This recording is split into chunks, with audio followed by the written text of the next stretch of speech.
Bom, acabou em Bragança Paulista. Enfim, né?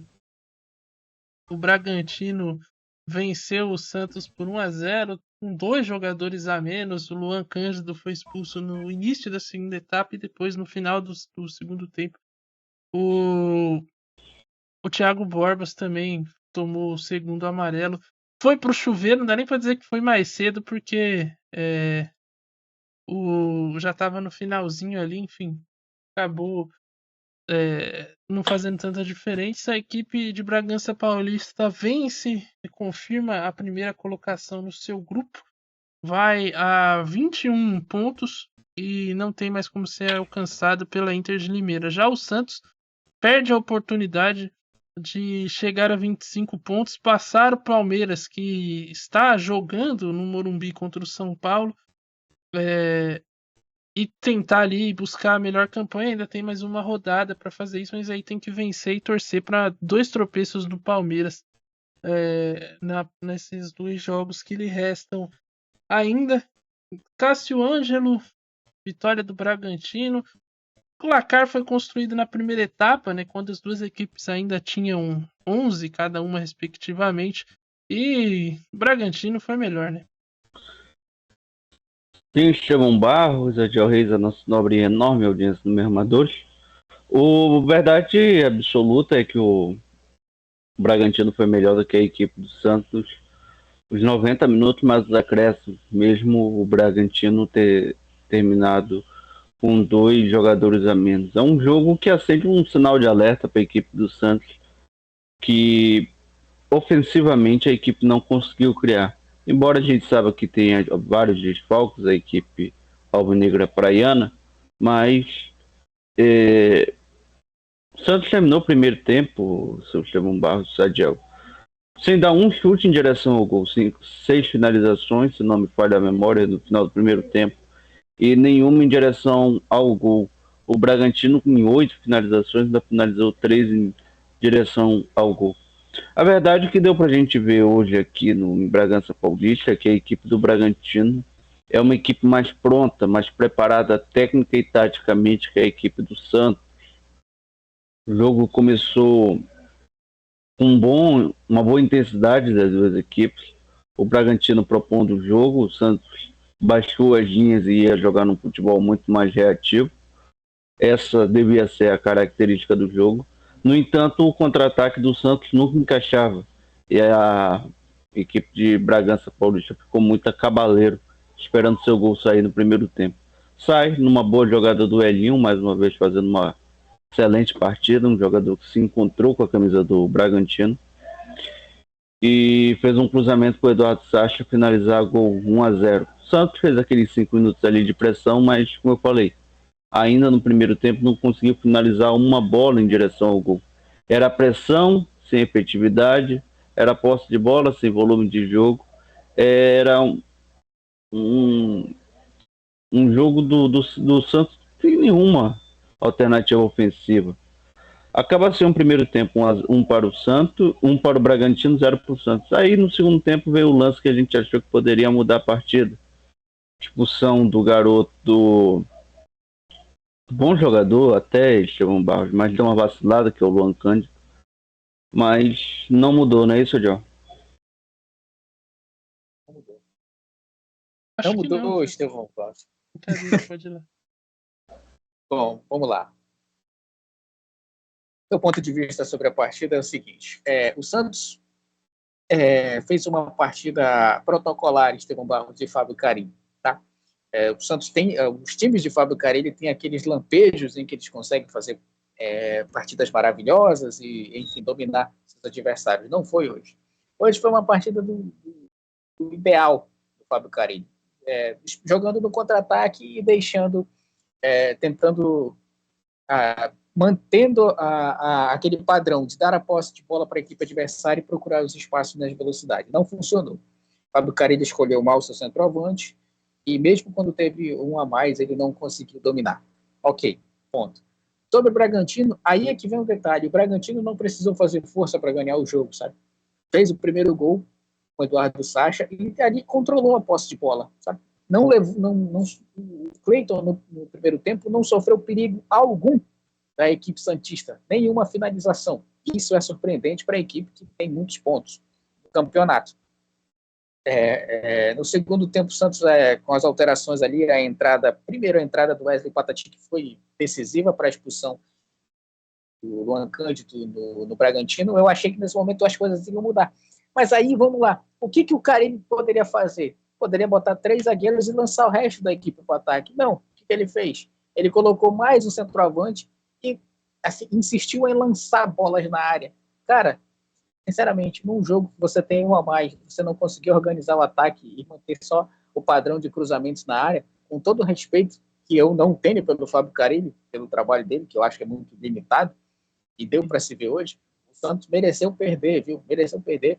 Inclusive, quando tinha 2 a mais, não foi muito tempo, mas também não poderia ter feito a diferença. Sinceramente, senhores Cássio Ângelo e Estevão Barros, o Fábio Carille, eu acho que ele consegue fazer um bom trabalho muito mais por sorte do que competência, viu? Vamos dar uma olhada aí nos números da partida que mostram bem aí essa questão que o senhor levantou, né? No final, o Santos teve mais posse que o Bragantino, até porque a equipe com 1 a menos abriu mão da parte ofensiva, se preocupou só em defender a vantagem que tinha no placar. Chutes 6 do Bragantino contra 17 do Santos, e aí vem um número que para mim chama mais atenção e mostra por que o Bragantino foi vitorioso, né? Não pelos méritos do Bragantino, que também, se a gente olhar a estatística, né, 3 chutes no gol não foi muita coisa, mas o Santos teve 17 chutes e conseguiu acertar apenas 3 no alvo. Acho que isso mostra muito da inoperância da equipe e também uma falta de pontaria aí, né? Acho que tem um misto das duas coisas. Depois escanteio, 2 para o Bragantino contra 6 para o Santos, desarmes 13 da equipe de Bragança Paulista contra a do Santos, faltas cometidas 12 para o Bragantino contra 17 dos alvinegros e amarelos 5 para o Bragantino contra 1 do Santos, e ainda tivemos 2 expulsões, né, do lado do Bragantino. Foi um jogo muito pegado, né, muito faltoso, mas chama atenção para essa pouca efetividade ofensiva, Cássio Ângelo, do Santos, né? E mesmo com 1 a mais e depois com 2 a menos ali no final da segunda etapa, não conseguiu criar nada, né?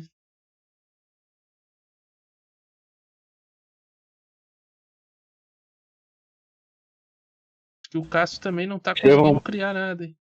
Pois Diga aí, Cássio. acende um sinal de alerta pro Carille, como eu falei há pouco, justamente porque a temporada vai ser pro Santos, embora curta, depois do Campeonato Paulista, a equipe só tem o Campeonato Brasileiro, já que não se classificou na temporada passada pelo esse mesmo Paulista para a Copa do Brasil, já que lutou contra o rebaixamento no Paulistão também. Mas vai ser um campeonato com muitas viagens, Estevão. Lembrando que o Campeonato Brasileiro ele não tem o hábito de não parar aí nas datas FIFA, então Copa América também talvez não pare o Campeonato Brasileiro da Série B, isso ainda vai passar aí por uma definição. Mas historicamente ele nunca parou. Então o Santos vai viajar norte, sul, nordeste durante essa temporada. Vai atravessar o Brasil. Isso, jogo falando de sábado, terça, sexta, terça, sábado, terça, que é o calendário da Série B, vai complicar muito para esse elenco, que é um elenco um pouco envelhecido. Então, perder jogadores vai fazer parte do cotidiano da equipe do Santos. E perdendo esses jogadores como o Juliano, Otero, o próprio Bigode, que já são jogadores veteranos, criam um problema ofensivo tão grande de falta de criatividade na equipe que talvez para uma Série B possa significar perda de pontos e pontos importantes, Estevão Barros. Então, eu acho que liga um sinal de alerta tanto para o garoto Carille quanto para a diretoria do Santos. Pois é, do outro lado, o Bragantino tem aí no meio de semana um jogo importante também contra o Botafogo, jogo pela fase preliminar ali, né, da Libertadores. Se vencer, estará na fase de grupos. Em caso de derrota, estará na Sul-Americana, vai disputar a competição, a segunda competição da América do Sul da Conmebol. Pelo que você viu, Adiel Reis, da equipe do Bragantino, esse jogo preocupa? Você acha que a equipe tem condições de vencer lá? O Botafogo, que hoje venceu também o Fluminense nessa tarde, né? Um jogo das duas equipes poupando bastante os jogadores. Você acha que o Bragantino tem condições de ir até o Rio de Janeiro e conseguir um resultado importante, ou preocupa o desempenho da equipe? Estevão, o Botafogo, ele fez muitas contratações e, enfim, está aí na busca por um treinador, né? Então, a gente não sabe ao certo como o Botafogo vai se comportar e é um parâmetro para ser considerado. O coletivo do Bragantino é muito melhor. Red Bull Bragantino manteve a base, trouxe alguns jogadores. Enquanto estava com 11, foi melhor do que o Santos.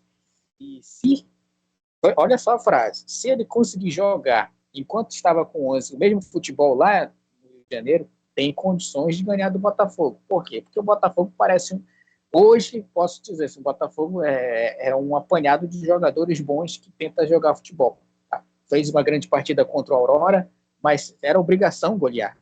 Então, acho que ainda não tem condições. O Bragantino tem condições de chegar lá no Newton Santos, vencer o Botafogo, trazer o resultado para casa com mais tranquilidade. Então, a frase é, seu Estevão Barros, talvez o Bragantino seja o próprio responsável pela sua eliminação se complicar o confronto, porque é franco favorito para esse jogo.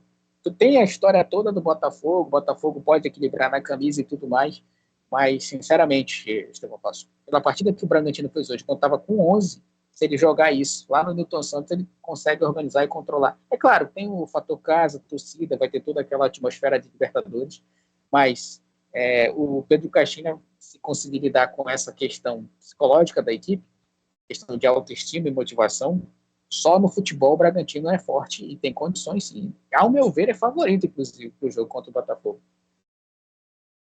Pois eu também concordo, mas fica a questão também em relação à parte física, né? E hoje a equipe do Bragantino jogou, Cassiano, com o segundo tempo inteiro aí com um a menos, né? E você acha que o Botafogo, por outro lado, teve a oportunidade de poupar alguns jogadores, né? Então o Bragantino acabou desgastando mais alguns atletas, enquanto o Botafogo vai chegar com outros jogadores zerados aí para esse jogo. Isso pode fazer a diferença nesse confronto? Pode fazer diferença, sim, Estevão Barros.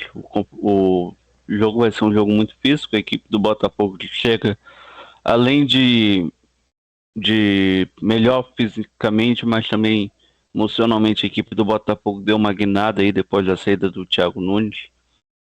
Classificação contra a Aurora, vitória no clássico contra o Fluminense por 4-2, embora muitos jogadores tenham sido reserva, mas mesmo assim ainda é o Botafogo, Clube de Regatas Botafogo SAF, que venceu hoje. Enquanto o Bragantino fez um jogo aqui desgastante, 2 a menos, poupou os principais jogadores ainda na reta final, acabou fazendo aí um jogo protocolar, mas com certeza as 2 expulsões não estavam no planejamento do Pedro Caixinha. O que o Bragantino pode se aproveitar de ser uma equipe mais pronta. Tem aí um entrosamento aí de alguns anos já, mantendo aí o trabalho do treinador, mantendo uma filosofia de trabalho e principalmente uma filosofia de jogo, enquanto o Botafogo vai vir com o interino. A verdade é que as forças vão se equilibrar nesse jogo e a gente vai ter um excelente espetáculo aí do futebol, entende?